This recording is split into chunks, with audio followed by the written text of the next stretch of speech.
샬롬. 하나님께서 여러분들의 삶에 복을 주시기를 바랍니다. 앞서 인도해 주셔서 오늘도 하나님의 선하신 인도하심을 따라 하나님 목적에 합당하게 살아가기를 축복합니다. 오늘 함께 나눌 말씀은 출애굽기 21장 12절에서 27절까지는 말씀입니다. 하나님은 사랑의 하나님이시죠. 또 하나님은 공의의 하나님이십니다. 사랑과 공의, 이 같은 하나님의 성품은 결코 충돌하지 않습니다. 사랑 안에 하나님의 공의가 있고 또 하나님의 공의 안에 하나님의 깊은 사랑이 있기 때문입니다.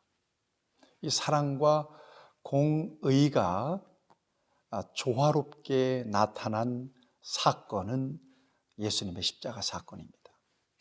예수님의 십자가는 하나님의 사랑과 공의를 만족시킨 사건입니다.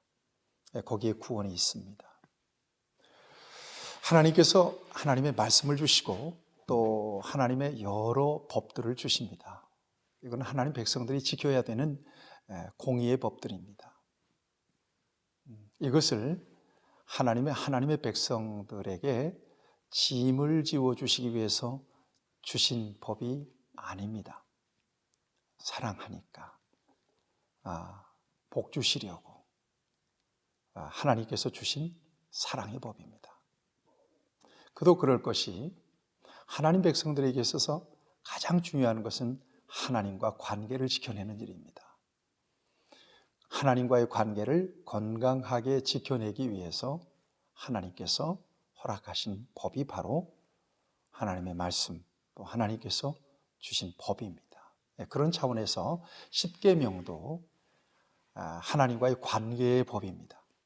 여기에 깊은 하나님의 사랑이 있는 것입니다.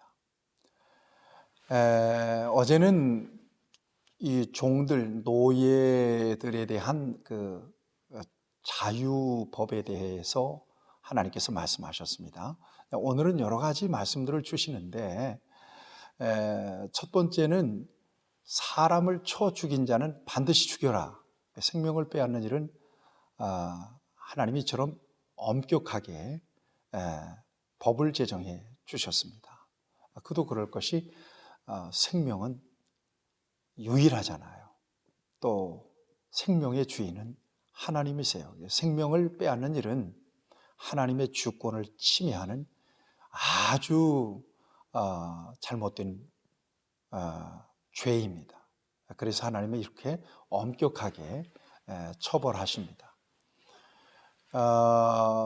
맞물려서 이 사람을 이 납치에다가 파는 행위, 소위 유괴를 한다든가 아니면 인신매매를 한다든가 역시 이것도 동일하게 죽일 것을 명령하십니다. 사람은 독립적인 인격체입니다. 동등한 인격체지요. 물건과는 구별되는 겁니다. 그래서 사람의 생명, 사람의 신체를 함부로 위해하는 일은 하나님이 용납하지 않으십니다. 여러분 주변에 있는 사람들 소중히 여기세요. 그 생명들을 존중하셔야 합니다. 사람의 목숨만 생명이 아니라는 거 아시죠? 영적인 생명도 육적인 생명보다 더 중요한 생명입니다. 아끼시고 돌보시고 생명을 흘려보내는 좋은 통로로 여러분들이 귀하게 쓰임받게 되기를 바랍니다. 그 다음에 부모 공경에 대한 말씀을 주고 계십니다. 15절, 자기 부모를 치는 자, 그 다음에 아버지와 어머니를 저주하는 자는 반드시 죽여라 그랬거든요. 왜 부모에 대해서 이처럼 엄격한 법을 하나님께서 정해 주셨을까요? 부모는 세상에 나를 낳아주신 분이에요. 세상에 있게 하신 분이란 말이에요. 그러니까 나의 원인입니다. 그 원인을 계속해서 추적해서 올라가다 보면 누가 나와요? 하나님이 나오죠. 그러니까 하나님은 이 땅에 나를 낳아주신 부모를 통하여 당신을 대리하게 하신 거예요.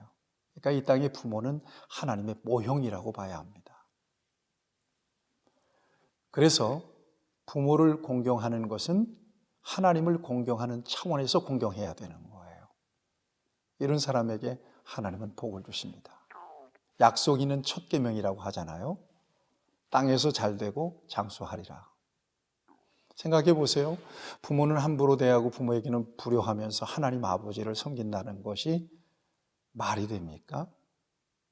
네. 여러분, 하나님을 섬기는 사람은, 하나님을 공경하는 사람은 이 땅에 있는 부모를 잘 공경할 수 있어야 됩니다. 여러분들, 부모님들에게 좋게 대하시고 효도를 다하세요.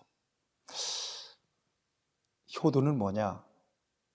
내가 원하는 대로 부모에게 잘해드리는 게 효도는 아닙니다.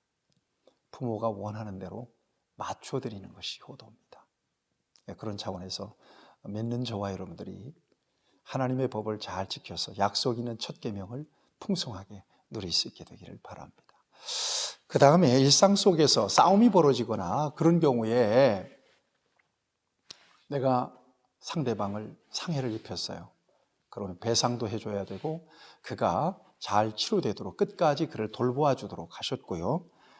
그 다음에 주인이라 할지라도 이 남종과 여종을 때려서 숨지게 하는 일은 법에 저촉됐습니다. 형벌을 받습니다. 그러나 죽지 않고 며칠 동안 앓다가 죽는 경우 형벌을 면하게 했습니다. 왜냐하면 그 종들은 주인의 소유이기 때문에 그렇게 형벌을 면하도록 했습니다. 그 다음에 임신한 여자를 싸우다가 건드려서 낙태하게 했다. 남편이 요구하는 대로 배상을 해줘야 합니다. 그 다음에 중요한 법이 오늘 본문 말씀의 핵심입니다. 동해보복법, 다른 말로는 동해동형법이라고도 합니다. 함무라비 법전에서는 탈리오의 법이라고도 하죠. 눈은 눈으로 이는 이로, 여러분들이 잘 아시죠? 엄격합니다. 생명은 생명으로 그렇게 보복하도록 했습니다. 이게 하나님의 무서운 공이라고요? 안 하면 되잖아요. 여러분, 이 같은 엄격한 법을 제정하신 것은 하나님이 이 같은 법들을 하나님의 백성들이 지킴으로써 하나님과 또한 사람과의 관계를 건강하고 아름답고 따뜻하게 유지할 수 있도록 그렇게 명령하신 법이 바로 동해보복법입니다. 여기에 하나님의 깊은 배려와 사랑이 있다는 사실을 기억하셔야 될 것입니다. 여러분, 여러 가지 법들, 이제 이후로도 여러 가지 하나님께서 주시는 세세한 법들을 저와 여러분들이 접하게 될 것입니다. 오늘 신약시대에 사는 저와 여러분들에게도 이 법은 유효합니다. 지켜내야 합니다. 예수님 안에서. 여러분, 뭘 느끼시나요? 하나님이 얼마만큼 하나님 백성들에게 애착을 갖고 계시고 하나님이 얼마만큼 세세하고 세밀하시고 또 자상하신지를 보여주는 말씀들입니다. 이 같은 보호와 이 같은 사랑을 저와 여러분들이 받고 있습니다. 법을 무겁게 받아들이지 마시기를 바랍니다. 우리를 사랑하시고 위하시는 하나님의 사랑의 법으로 여러분들이 받으셔서 이 말씀 안에서 하나님께 기쁨이 되고 영광이 되고 또 여러분들이 복을 누릴 수 있게 되기를 바랍니다. 오늘도 승리하시기를 주님의 이름으로 축원합니다. 하나님, 오늘도 하나님께서 우리에게 변함없는 말씀을 주십니다. 하나님의 법이 우리에게 무겁게 다가오지 않기를 원합니다.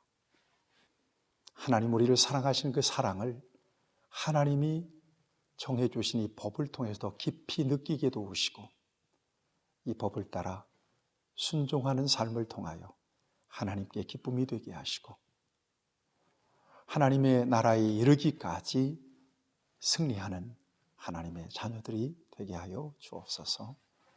우리 구주 예수님의 이름으로 기도하옵나이다. 아멘. 여러분 평안하시길 축복합니다.